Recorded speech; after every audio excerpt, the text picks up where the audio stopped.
Salut tout le monde, on est parti aujourd'hui pour le 1435e épisode de l'After Zap Image. On débute les amis avec les résultats complets de cette troisième journée de phase de groupe de l'Europa League. Vous faites un petit arrêt sur image pour découvrir tous ces résultats. Nous on va se concentrer évidemment sur les clubs français et sur les grosses écuries qui étaient en lice hier. A noter la victoire de l'AS Monaco, 3-1 face à Trabzonspor, doublé pour Wissam Ben Yedder, un but aussi pour Axel Disasi. Il faut souligner que Trabzon a joué 80 minutes à 10 contre 11, donc évidemment ça a été quand même beaucoup plus simple pour l'AS Monaco. Mais dans le contenu, vraiment de bonnes choses du côté de l'ASM qui est en nette progression depuis quelques semaines, donc il faut poursuivre sur cette lancée. Côté monégasque, on a eu quelques rechutes depuis le début de saison, donc là il faut vraiment poursuivre. La série est plutôt intéressante et ce que l'on a vu hier dans le jeu était plutôt convaincant de la part des hommes de Philippe Clément. Petite stat sur Wissam Ben Yedder, on rappelle qu'il avait déjà inscrit un triplé le week-end dernier face au FC Nantes, plus doublé hier face à Trabzonspor, ça fait 5 buts pour Ben Yedder en l'espace de 135 minutes. Évidemment que Wissam fait partie des joueurs qui sont suivis pour être appelés par le sélectionneur Didier Deschamps pour participer à la Coupe du Monde. Une petite déclat de l'entraîneur de l'ASM Philippe Clément qui nous dit: je suis très content de la prestation de mes joueurs.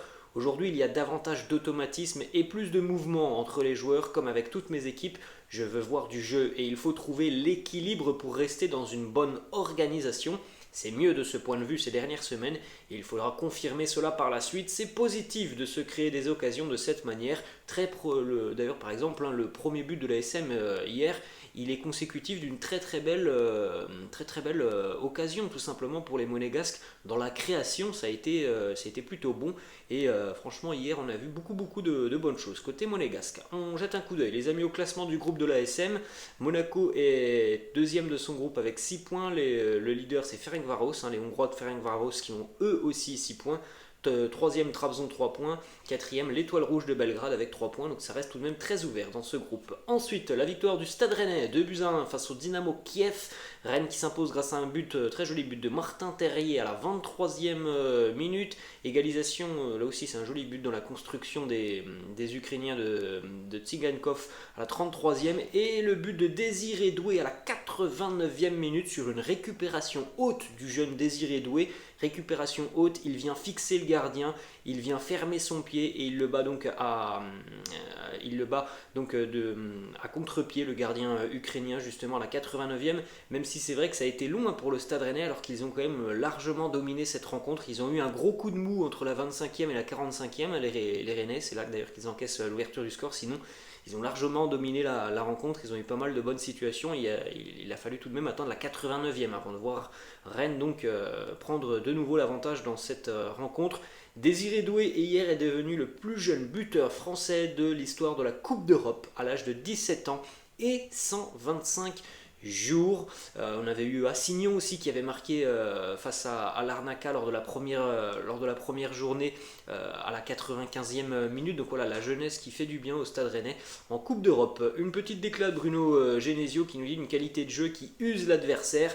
Même si ça a été acquis en fin de match, c'est amplement mérité. Ça montre un bon état d'esprit et une qualité de jeu qui use notre adversaire. Toutes les équipes ont des temps faibles, mais nous, quand on en a un, on le paie. C'est le seul point négatif que je vois ce soir. Pour le reste, j'ai beaucoup aimé le visage de mon équipe vers l'avant, avec la participation de tout le monde. Il y a eu de la générosité, de la variété dans notre jeu. Face à une bonne équipe, on a terminé avec des jeunes joueurs qui se montrent décisifs, qui sortent du banc, ce qui montre encore une fois le très bon état d'esprit du groupe. Il y a plein de bonnes choses côté Rennais, toujours cette envie de jouer, d'aller de l'avant. Après oui, il y a eu ce gros passage à vide entre la 25e et la 45e. À noter de nouveau les amis, une passe décisive d'Amine Gouiri sur l'ouverture du score de Martin Terrier. Les deux se trouvent très bien et Martin Terrier est reparti sur de très bonnes bases cette saison. Voilà le classement du groupe de Rennes. Les Rennais font un grand pas vers la qualif. Premier Fenerbahçe 7 points, deuxième Rennes 7 points, troisième Larnaca avec 3 points, le Dynamo Kiev est bon dernier avec 0 points. On poursuit les amis du côté de Nantes, défaite normale pour les Nantais hier du côté de Fribourg en Allemagne, 2-0 pour le SC Fribourg. Kieré et Griffo ont marqué pour les Allemands face à une équipe nantaise qui franchement a manqué d'efficacité devant. Il y a eu des situations mais au final ce ne sont des situations qui n'ont pas été assez franches pour les Canaries devant. Et puis défensivement, le début de seconde mi-temps nantais a été plombé par l'erreur de Chirivella. Et Nantes est évidemment mal parti dans son groupe. Fribourg en tête avec 9 points, Karabakh 6 points, Nantes 3 points, l'Olympiakos 0. On poursuit les amis cette fois-ci avec les résultats complets de l'Europa Conference League. Là encore une fois, vous pouvez faire un petit arrêt sur image les amis pour découvrir tous ces résultats. Seule équipe française engagée, l'OGC Nice qui se déplaçait hier en République tchèque du côté de Slovako. Victoire 1-0 pour Nice, buteur Nicolas Pepe en début de seconde mi-temps dans un pauvre match entre ces deux équipes. Très peu d'occasions. Des Niçois qui, comme depuis le début de saison, ont toutes les peines du monde à se créer des occasions. Pourtant, il y avait une équipe très sérieuse qui était alignée hier du côté de l'OGC Nice, du Sofiane Diop, du Thuram. On avait du Gaëtan Laborde et pourtant ça a été très très maigre dans le jeu côté niçois. Bon, ils vont pas faire la fine bouche, ça fait 3 points. Lucien Favre qui souligne l'aspect défensif, il nous dit on a bien tenu défensivement sur cette rencontre. Nice est deuxième ex-aequo dans son groupe avec 5 points, Cologne est troisième avec 4 points, le Slovako est dernier avec 1 point. Tout reste ouvert pour l'OGC Nice.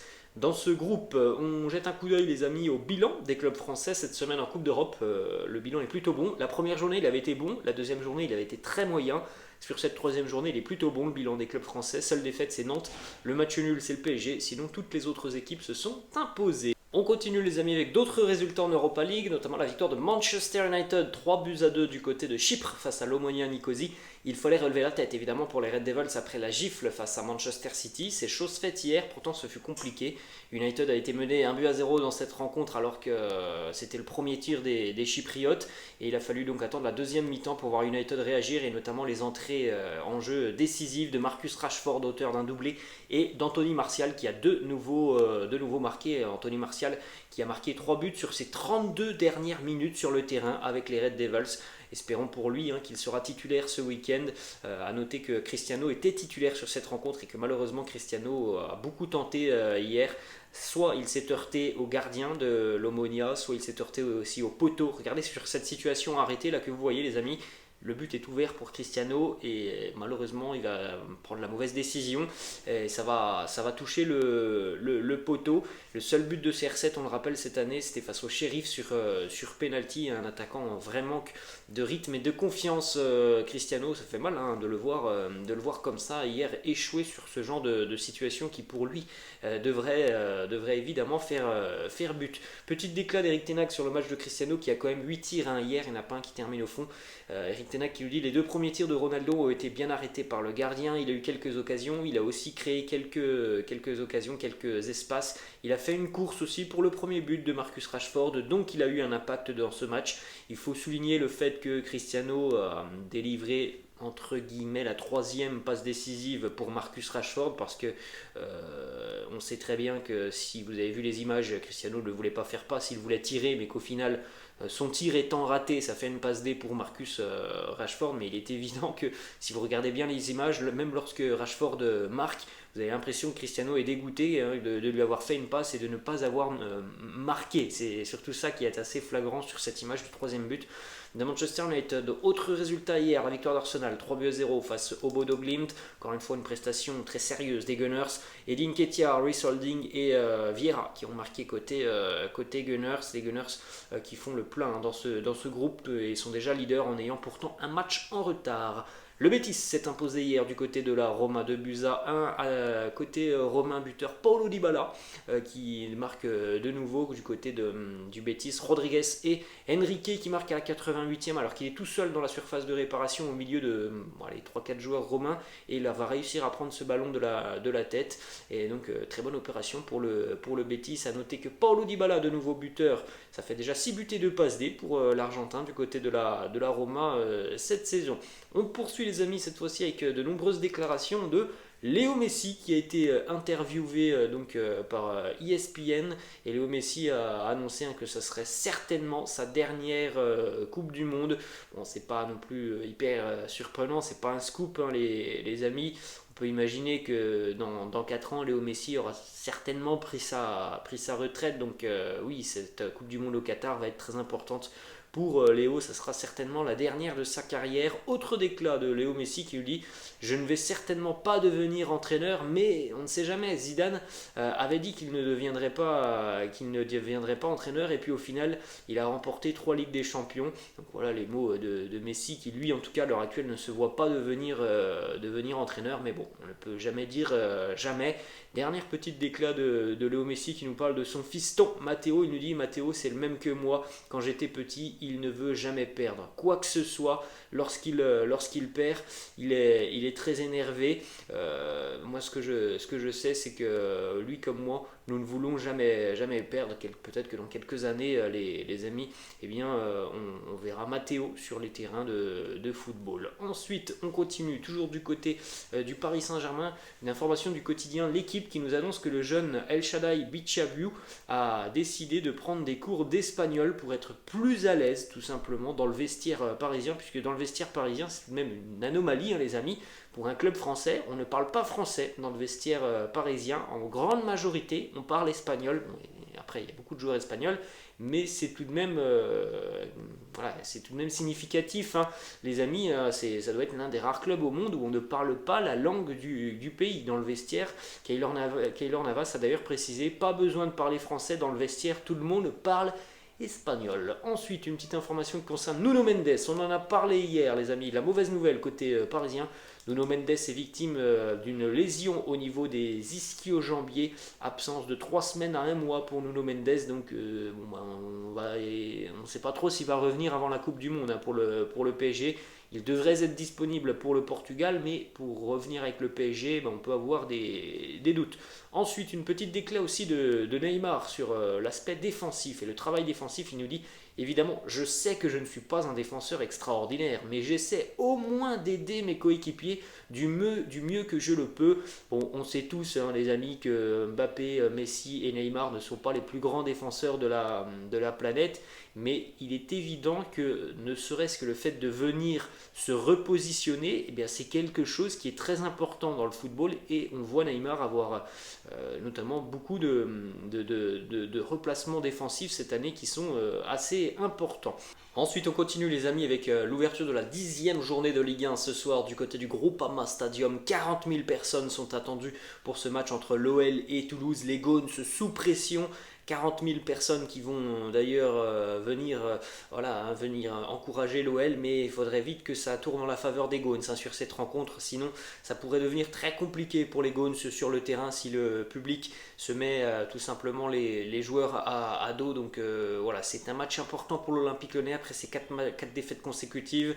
Hier, le quotidien L'équipe a affirmé que du côté de l'OL, Peter Bosz avait demandé une entame canon à son équipe, une furia initiale susceptible d'amener sur le porte-bagages un stade en mal d'émotion. Donc voilà, on va suivre attentivement le début de match ce soir du côté de Lyon. Peter Bosz qui demande tout de suite une grosse envie, une grosse pression de son équipe.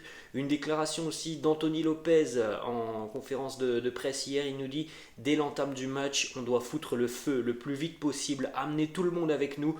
Qu'on soit bon ou pas, de toute façon, on s'en fout, il faut gagner. Voilà, les mots sont clairs, hein, du côté de l'Olympique Lyonnais. On est sous pression. Ce soir, on veut mettre la folie. Donc voilà, maintenant on a eu ces déclarations, les amis. On va voir ce qu'il va se passer sur le terrain du côté de l'OL, parce que malheureusement, on a vu ce genre de déclaration du côté de Lyon beaucoup trop régulièrement depuis quelques années. On veut bien faire, on veut mettre de la folie, et puis au final, c'est un pétard mouillé sur le terrain pour les Lyonnais. On continue, les amis, avec une petite information sur les projecteurs des stades de Ligue 1 et de Ligue 2. À partir de ce week-end, ils seront allumés beaucoup moins longtemps. Cette décision intervient dans le cadre du plan d'économie d'énergie du gouvernement français. Direction cette fois-ci, les amis, l'Espagne, c'est officiel. Jorge Sampaoli retrouve un banc de touche, il arrive et revient du côté du FC Séville. Il remplace évidemment Julen Lopetegui qui a été limogé après la nouvelle défaite en Ligue des Champions. Du côté du FC Barcelone, il semblerait que Jules Koundé ne jouera pas ce week-end, il ne jouera pas non plus face à l'Inter en Ligue des Champions.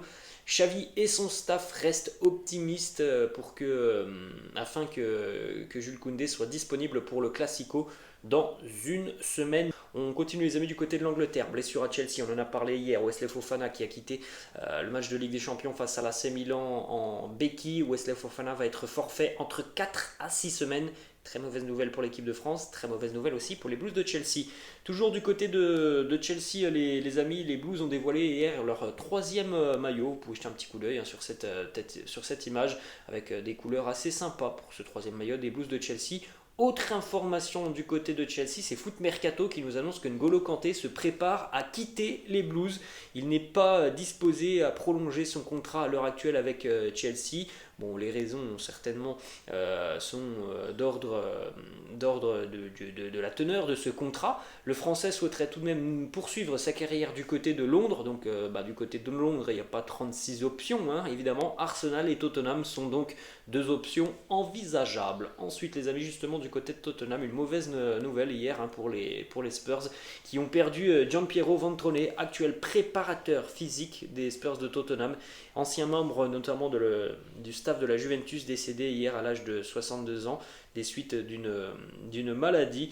Il avait notamment participé au façonnement athlétique de Zinedine Zidane à son arrivée du côté de la Juve en 1996. Il avait connu aussi plusieurs expériences du côté du championnat chinois. On va poursuivre les amis avec deux petites informations qui concernent Erling Haaland. Alors, il est impliqué sur 22 buts cette saison déjà, Erling Haaland. C'est pas le seul joueur en Europe à être impliqué sur 22 buts puisque Cody Gakpo est aussi impliqué sur 22 buts depuis le début de saison avec le PSV Eindhoven. D'ailleurs, il a marqué un bijou, Cody Gakpo, hier en Europa League face au FC Zurich. On continue les amis avec cette image assez loufoque qui est arrivée du côté d'Angleterre.